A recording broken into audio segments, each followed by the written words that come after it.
Non, il ne faut pas de statue, les amis, d'accord? Ça, pourquoi? Parce qu'en fait, la statue, que tu le veuilles ou non, tu vas me dire, non, mais c'est du plâtre, c'est une... Oui, mais ça t'amène à l'idolâtrie, en fait. Ça t'amène à l'idolâtrie. Tiens, hier, j'ai vu une vidéo, par exemple, je suis désolé encore de parler de la Vierge Marie, mais... enfin, de toute façon, elle était plus vierge après, hein, mais... quand ils ont... Je sais pas, en Espagne, là, ils sont là avec leur procession, pendant ils soulèvent des trucs de 3 tonnes, et comme ça, ils croient qu'ils font pénitence. Ça sert à rien, bon, bref. Et la statue, elle prend feu à un moment donné. Enfin, il crie comme si c'était quelqu'un de vivant, quoi. Ah, ça prend feu, la statue, elle prend feu. Bah ouais, mais Dieu ne veut pas de statue, Dieu ne veut pas d'idolâtrie. Voilà, faut capter à un moment donné, hein. Faut comprendre, quoi. Tu es sûr que tu nous parles bien de Dieu? Je parle du pape. Le pape. Vu que pour toi la Bible ne doit pas avoir de représentation, explique-moi le serpent d'airain.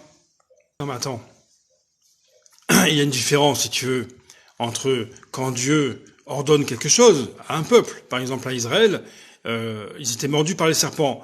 Donc bien sûr, Dieu a dit, faites un serpent à Moïse ou à Aaron, tu fais un serpent d'airain qui est sur une perche. Celui qui regardera le serpent sera sauvé. Bah, il y en a qui n'ont pas regardé, ils sont morts par les serpents. Mais celui qui regardait, c'est l'image de Jésus sur la croix, d'accord?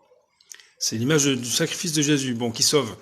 Mais si tu as une différence quand Dieu dit quelque chose à un peuple de faire, parce que c'est un commandement de Dieu, et l'adoration de statues que Dieu ne demande rien en fait. Est-ce que Dieu, dans la parole de Dieu par exemple, non mais je sais que toi, pour Marie c'est un peu chaud, mais est-ce que Dieu par exemple, est-ce qu'il est écrit dans la Bible, faites la statue de la mère de Jésus, de Marie, quoi, qui n'est plus vierge en plus, c'est plus la Vierge Marie, c'est Marie. Est-ce que moi j'ai une statue de Paul chez moi? Et de l'apôtre Paul, et je me mets devant comme ça, oh Paul, tu étais magnifique. C'est de l'idolâtrie en fait. Ça rejoint, si tu veux, l'idolâtrie, c'est-à-dire le diable est tellement puissant qu'il vous amène dans l'idolâtrie. Mais quand Dieu ordonne quelque chose, mais il faut le faire. Ah bah oui. Bah moi je suis le premier, si Dieu me dit dans la parole de Dieu, si c'est écrit, faites une statue... Mais non, il faut pas tout confondre, mon ami. Dieu laissait faire le diable à l'époque. Non, mais non. Drôle.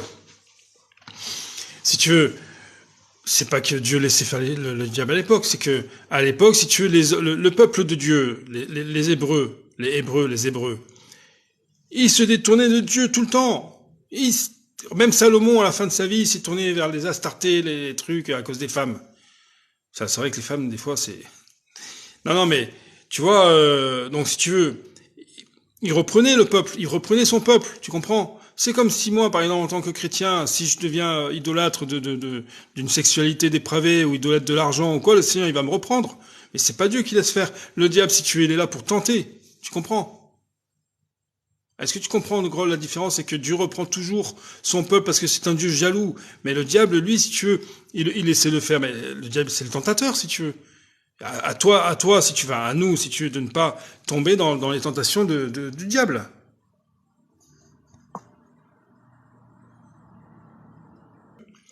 Tu vois, après, ils font ce qu'ils veulent, les gens, en fait. S'il y a 1200 ans en arrière, ou 20, ou 2 ans en arrière, ou 2 mois, ou 6000 ans, ils font ce qu'ils veulent, les gens. Ce qui est sûr, c'est que nous, on est là, les chrétiens, pour vous dire, voilà, il y a un seul Dieu, c'est Dieu, l'éternel Dieu, le créateur de toutes choses, et un seul sauveur, Jésus. Après, si tu veux, moi, tout ça, les dieux et tout, je connais pas, moi, tout ça, les croyances des autres. J'ai regardé dans la Bible, je crois qu'il y a 36 000 religions dans le monde. 36 000 religions.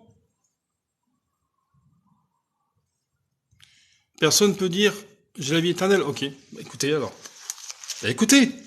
Non, c'est intéressant. Écoutez, c'est intéressant. Personne ne peut dire, j'ai la vie éternelle. Ok. Non, mais que dit la Bible? Que dit la Bible, la parole de Dieu? Voilà. Ouais. Non, mais attends. Faut juste que je retrouve. Ouais. Sinon, je prends la concordance, hein, si je trouvais... Voilà. Alors, déjà, voilà, Jean 1,3. Voyez quel amour le Père nous a témoigné pour que nous soyons appelés enfants de Dieu. Jean 1,3. Je recommence. Voyez quel amour le Père nous a témoigné pour que nous soyons appelés enfants de Dieu. Et nous le sommes. Enfin, si l'enfant de Dieu n'a pas la vie éternelle, je comprends plus rien, moi, les gars, d'accord? Il faut tout me réexpliquer, hein. Ok? Ensuite.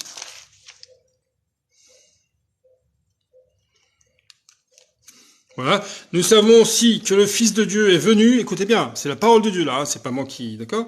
Nous savons aussi que le Fils de Dieu est venu et qui nous a donné l'intelligence pour connaître le véritable. Et nous sommes dans le véritable en son Fils Jésus-Christ. C'est lui qui est le Dieu véritable et la vie éternelle. Ah voilà. Ensuite, et la vie éternelle. Et nous sommes dans le véritable. Alors si j'ai pas la vie éternelle, je comprends pas. Voilà. Et voici ce témoignage, verset 11, 5, 11. C'est que Dieu nous a donné. Et voici ce témoignage, c'est que Dieu nous a donné la vie éternelle et que cette vie est dans son Fils. Celui qui a le Fils a la vie. Dans son cœur, bien sûr. Celui qui n'a pas le Fils de Dieu n'a pas la vie. Je vous ai écrit ces choses afin que vous sachiez que vous avez la vie éternelle, vous qui croyez au nom du Fils de Dieu. Je vous ai écrit ces choses afin que vous sachiez que vous avez la vie éternelle, vous qui croyez au nom du Fils de Dieu. Donc si je n'ai pas la vie éternelle, moi qui crois en Jésus-Christ et qui ai donné toute ma vie, mon cœur à Jésus, à Dieu et à Jésus, moi je comprends plus rien, les gars. Non, alors moi je vais me tourner vers Bouddha du coup. Seigneur, dis ta faute à sauver, ne pêche plus. Pourquoi le Christ a dit cela? Réponds s'il te plaît. Attends. Le Seigneur dit ta faute à sauver, ne pêche plus. Pourquoi le Christ a dit cela? Bah parce que les gens venaient il y a certains qui venaient à Jésus pour le pardon des péchés. Et après ne pêche plus. Moi, par exemple, Yannick, Jésus m'a sauvé. Et Jésus m'a sorti de la boue, du péché, d'accord? Des ténèbres, morales, spirituelles et la mort éternelle. Donc Jésus m'a arraché de ces ténèbres. Il me dit quoi, le Seigneur, maintenant? Ouais, je t'ai sauvé, mais continue, vas-y, l'adultère, les femmes, vas-y, amuse-toi. Mais non, ne pêche plus maintenant que tu es enfant de Dieu. Quand tu deviens enfant de Dieu par la foi, que tu aimes le Seigneur qui t'a sauvé, tu bosses pour le général, c'est-à-dire Dieu, quoi. Enfin, c'est une image que je donne. Le gars qui est dans l'armée, par exemple, qui travaille, qui combat avec le général, avec son chef, mais il est du côté de l'armée du chef. Il va pas aller du côté de l'armée des ennemis, ou alors c'est un traître.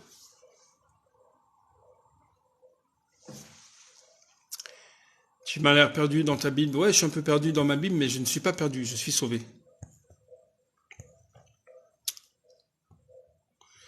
Non, il n'y a pas de messager après Jésus. Il n'y a pas de messager. Il n'y a personne après Jésus. Écoutez-moi, les amis. Je vous le dis gentiment. Il n'y a personne après Jésus, d'accord? Quand il dit, je vous envoie le consolateur, il parle du Saint-Esprit, les amis. Arrêtez de faire un délire. D'accord, avec un autre prophète. Il parle du Saint-Esprit, l'Esprit de Dieu. Il n'y a plus personne après Jésus. C'est Jésus qui est monté auprès du Père. C'est Jésus qui va revenir. Il n'y a personne après. Il n'y a personne, les amis. J'ai déjà du mal avec le français. J'ai du mal avec le français, tu veux que je parle l'hébreu? Pourquoi vous ne pratiquez plus la loi du temps de Moïse? Parce que nous ne sommes plus sous la loi. La loi, si tu veux, quelque part, regarde, non mais Al, c'est intéressant comme question. Voilà des questions intéressantes. Tu vois, il y a des musulmans, il n'y a pas de problème, il y en a, ils viennent, enfin, je pense que tu es musulman, non, mais ils viennent, ils posent des questions, ils essaient de comprendre. Pourquoi? Parce que la loi, quelque part, de Dieu, elle est tellement pure, elle est tellement sainte, elle est tellement réelle que la loi te donne la connaissance du péché. Le diable, si tu utilises la loi qui est bonne, hein, la loi de Dieu est bonne, pour t'amener dans le péché. Si la loi dit tu ne tueras pas, toi, des fois, tu as envie de tuer, en fait. Tu comprends? C'est comme l'enfant, tu dis tu touches pas, c'est chaud, il a envie de mettre la main. Voilà, c'est ça la loi. Mais la loi est bonne. Moi, quand je dis à mon fils de 3 ans, par exemple, tu ne touches pas, c'est chaud, tu peux te brûler. Ce que je lui dis, c'est bon. On est d'accord, c'est bon, c'est juste. D'accord? C'est pour lui. C'est pour son bien. Mais lui, il fait quoi? Désobéissance. Ah, il va mettre la main pour voir si c'est chaud. Et après, il pleure. Bon, la loi, c'est ça, si tu veux. Ensuite, tous les prophètes de l'Ancien Testament ont annoncé la venue de Jésus le Messie, le Sauveur, le Fils de Dieu. D'accord? Donc là, qu'est-ce qui s'est passé en fait? C'est que quand Jésus est venu, il est écrit pour nous chrétiens, bien sûr, nous ne sommes plus sous la loi. Nous sommes libérés de la loi maintenant. Ça ne veut pas dire qu'on va pécher comme on veut. Nous sommes libérés de la loi et nous sommes passés de la loi qui mène à la mort, à la grâce et l'esprit qui mène à la vie éternelle en Jésus. Tu comprends? Donc la loi, on a plus. T'imagines Lévitique? Tu connais Lévitique un peu et Nombre et enfin Lévitique et Deutéronome. Est-ce que tu connais les lois qui sont écrites dans l'Ancien Testament? On peut pas tout mettre en. Mais non, ça sert à rien parce que sinon tu te remets sous la loi. de Dieu. Alors que nous sommes sous la grâce. C'est beau, hein. Franchement, c'est beau. Là, non, parce que c'est un livre, mais non, mais la Bible, enfin, je sais pas, moi, non, c'est merveilleux. Lisez la Bible, les amis. Regardez, écoutez-moi bien, parce qu'il y a un peu de monde là. Ceux qui écoutent, là, qui rentrent pas dans le live et tout, et achetez une Bible. Il est temps maintenant, ce monde part complètement à volo, d'accord? C'est le diable qui est de partout, vous avez bien vu, hein? Showbiz, cinéma, tabac, il y a le démon de partout, d'accord? Et dans la société de nos jours, d'accord? Adultère, divorce, enfants battus, bon bref. Le péché horrible, la mort. La mort et l'enfer, d'accord? Pour ceux qui n'ont pas de repentance. Achetez une Bible. Achetez une Bible, vous en trouvez à 15 € où vous voulez, à Amazon, et vous commencez le Nouveau Testament et vous vous tournez vers Jésus, les amis. C'est ça le message. C'est ça le message. Moi, je m'en fous de ceux qui me disent, ouais, tu t'annonces pas la vérité, si t'es l'autre, Écoutez, vous dites ce que vous voulez, moi j'annonce Jésus-Christ. Voilà. J'annonce Jésus droit dans les yeux, et je vous dis que Jésus vous aime, Dieu vous aime, et il a envoyé Jésus pour nous sauver. Celui qui a le Fils a la vie éternelle. Celui qui vient à Jésus a la vie éternelle. Celui qui ne veut pas de Jésus, il est condamné. Il y a le jugement de Dieu, la colère de Dieu demeure sur lui. Vous comprenez que c'est important ce qu'on vous dit, les amis? On rigole plus là, on plaisante plus, hein. Après, ceux qui critiquent tout ça, mais ça m'est égal, moi. C'est pas moi qui serai devant le jugement, quoi. Je vais passer devant le trône de Christ, mais pour ce que j'ai fait de bien ou de mal en étant ici-bas, sur terre, ça c'est vrai. Mais le jugement, il n'y a plus de condamnation. C'est écrit dans Romains 8. Il n'y a plus de condamnation pour ceux qui sont en Christ, en Jésus. Donc moi, vous me dites ce que vous voulez, vous me critiquez, vous me cassez, il n'y a pas de problème. Celui qui va passer en jugement devant Dieu, c'est pas moi. Alors réfléchissez bien.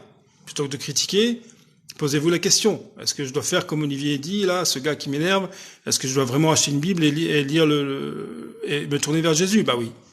Oui. Ne vous y trompez pas, ni les impudiques, ni les idolâtres, ni les adultères, ni les efféminés, ni les infâmes, ni les voleurs, ni les cupides, ni les ivrognes, ni les outrageux, ni les ravisseurs, n'hériteront le royaume de Dieu. Et c'est là ce que vous étiez. C'est là ce que vous étiez quelques-uns d'entre vous. Mais quand tu laves, si tu veux, ta robe dans le sang de Christ, quand tu viens par la repentance à Jésus et que tu reconnais que tu vis dans ces péchés-là, dans certains péchés surtout, bien sûr, parce qu'on se reconnaît là-dedans, hein, eh bien, mais vous avez été lavé, voilà justement, mais vous avez été lavé, mais vous avez été sanctifié, mais vous avez été justifié au nom du Seigneur Jésus-Christ et par l'Esprit de notre Dieu. Non mais les gars, on n'est pas tolérant, bah ouais, hein. Le chrétien n'est pas quelqu'un de tolérant, hein, avec le diable, hein, avec le mal. Hein. C'est un combat, hein, les gars, hein. C'est pas... Tout le monde il est beau, tout le monde est gentil, hein.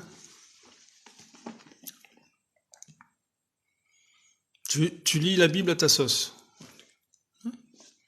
Sauce piquante, pour moi.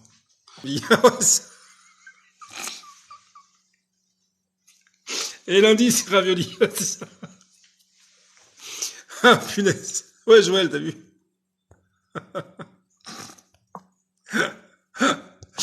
Ah, je suis mort. C'est vrai, ça m'énerve, ces trucs. Vendredi, on mange pas de viande. Ah bon? Masse. Je savais pas ça. Alors attendez, regardez, Tonio et Joël et Esther, hein, donc et les autres frères et sœurs. Hein. Donc le cochon, il faut pas manger de porc, d'accord. Bon déjà tu vois, c'est un peu les boules quand même. Le vendredi, il faut pas manger de viande, d'accord. Il faut manger du poisson, donc celui qui aime pas le poisson, il faut qu'il mange du poisson. Ok, qu'est-ce qu'il faut faire encore? il faut aller à Saint-Jean-de-Compostelle, parce que moi j'y vais en voiture. Hein. Qu'est-ce qui nous saoule avec leur truc, sérieux? Ils nous fatiguent avec leur... Attends, le jeudi saint, il y a le chemin de croix. Ah oui, le jeudi saint, il y a le chemin de croix. Il faut faire quoi? Oh, j'en peux plus de leur truc, sérieux. J'en peux plus.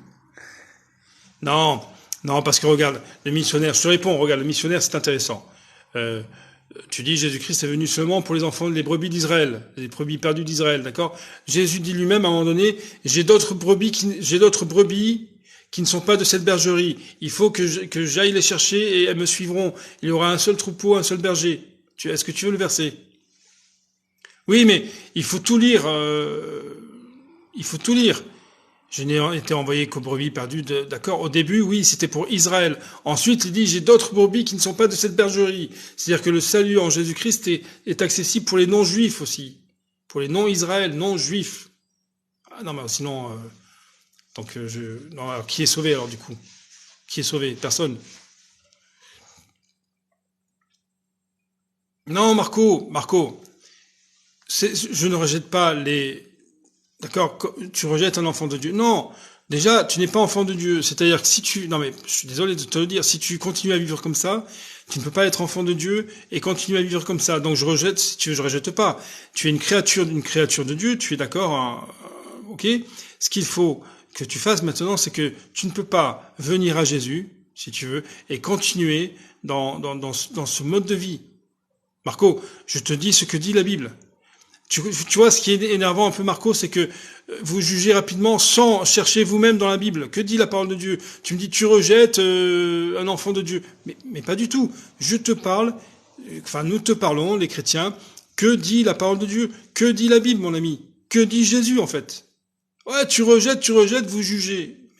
Est-ce que tu as cherché vraiment si ton mode de vie est compatible? Enfin, je suis né comme ça et j'aime Jésus-Christ. Non mais, si tu n'es pas né comme ça, c'est faux. Ça, c'est un mensonge de Satan. Tu n'es pas né comme ça. Tu es né homme, et un homme, si tu veux, voilà, enfin, je vais parler doucement parce que sinon TikTok, il bloque, mais si tu n'es pas né comme ça, c'est faux. C'est un mensonge.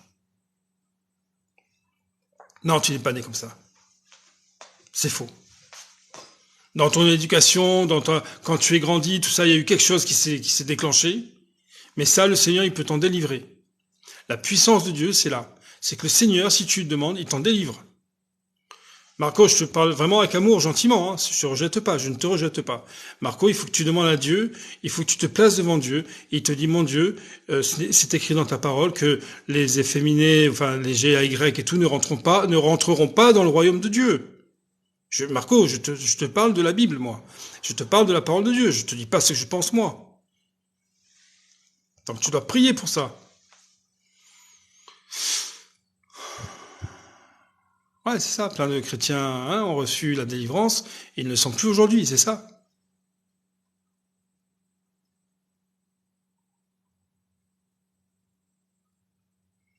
Bon, le missionnaire. Bon, c'est quoi? Quel est le problème? Quel est le problème, le missionnaire? Tu veux dire quoi, en fait? Que Jésus n'est pas le sauveur des païens, en fait. D'accord?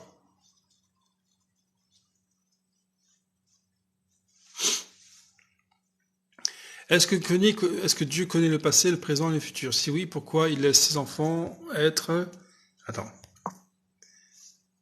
Vas-y, Corona Lana, vas-y, continue pour voir, c'est intéressant. Si Dieu connaît le passé, pourquoi il crée des enfants qui seront des meurtriers?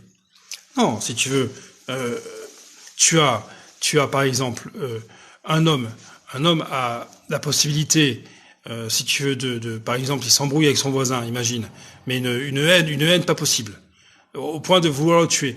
Tu as la possibilité, si tu veux, de faire le bien comme le mal. Tu peux aller voir, par exemple, le voisin. C'est un exemple que je te donne, hein, Lana. Tu peux aller voir le voisin et dire, écoute, là, il y a un truc qui va pas, il faut qu'on discute tranquillement, d'homme à homme, tranquille, sans violence, sans énervement, d'accord? Tu vas parler à ce voisin, avec ce gars. Tu vas dire, voilà, il faut qu'on discute, il faut qu'on trouve un terrain d'entente. Ok. Ça, c'est le bien, c'est le bien. Mais lui, ce même homme, il peut, sur un coup de folie, prendre une arme, aller voir le voisin ou le gars, et pam, pam, pam, 3 balles dans, tu vois, il peut le tuer aussi. Donc, si tu veux, là, toi, ce que tu dis, s'il connaît le passé, le présent, le futur, oui, mais je veux dire, il y aura un jugement. Il est réservé aux hommes de mourir une seule fois, hommes et femmes de mourir une seule fois. Après quoi vient le jugement? Donc, c'est-à-dire, il y aura un jugement sur toi, ce que tu as fait dans ta vie. Si le gars il rentre dans une école et qui tue, comme aux États-Unis il y a pas longtemps là, des enfants et des enseignants, mais c'est parce qu'il a choisi de se tourner du côté de Satan. Il a laissé Satan agir dans sa vie. Et lui-même, c'est devenu un meurtrier. Mais il aurait pu aussi dire, justement, j'ai envie de tuer des gens, je vais pas le faire, et je me tourne vers Dieu, par exemple. Je me tourne vers Dieu parce que Dieu seul, Jésus seul, peut me délivrer de ses pensées. Est-ce que tu fais la différence maintenant entre la connaissance du bien et du mal?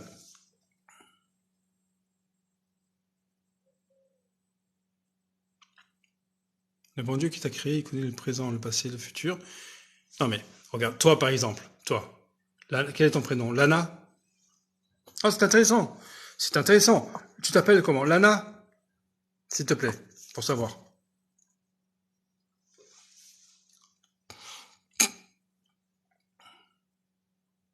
Bon, Lana. Ok, Lana. Regarde, toi, par exemple, tu entends parler de Jésus. je sais pas si tu es chrétienne là maintenant, tu es chrétienne ou tu cherches, bon. Toi, tu entends parler de Jésus. Et on te dit, voilà, Jésus, c'est celui qui est mort sur la croix pour toi et qui efface tes péchés. Et tu peux, si tu veux vivre maintenant avec l'Esprit de Dieu, avec la parole de Dieu, ouais, tu crois en Dieu mais pas en religion. Alors, tu peux vivre si tu veux, tu peux être sauvé du jugement éternel. Tu as le choix, si tu veux, ou de continuer, par exemple, imagine que, bon, on va pas dire toi, mais imagine quelqu'un qui vit vraiment dans le péché, dans le mal. Le gars, il a le choix, si tu veux, de choisir de continuer son chemin dans le mal, comme il a le choix aussi de venir à Jésus et de dire, pardon Seigneur Jésus, maintenant je veux vivre en nouveauté de vie. Je ne veux plus vivre dans cette haine, dans cette violence, dans la méchanceté, ou sinon je vais finir par tuer quelqu'un aussi.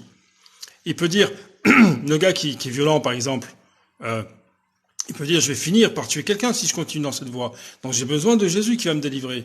C'est Jésus qui va me délivrer de ce mal. Tu comprends? Donc, en fait, Dieu nous a créés. Quand Dieu nous a créés, il ne nous a pas créés comme des marionnettes. Nous ne sommes pas les petits robots de Dieu, si tu veux. Nous sommes libres et indépendants. Tu as le bien de choisir le bien ou le mal, en fait. Tu as le choix de choisir ou le bien ou le mal. Nous ne sommes pas des petits robots. Lui, il va tuer. Lui, il va se tourner vers Dieu. Et lui, il va...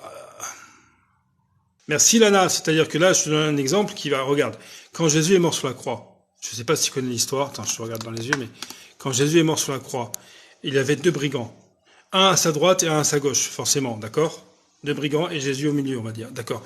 Au début, les deux ont commencé, oui, d'accord, ok Lana, merci Lana, hein. Au début, si tu veux, les 2 brigands ont commencé à insulter Jésus et à se moquer de Jésus, d'accord? C'était des brigands, des voyous, des tueurs, bon bref.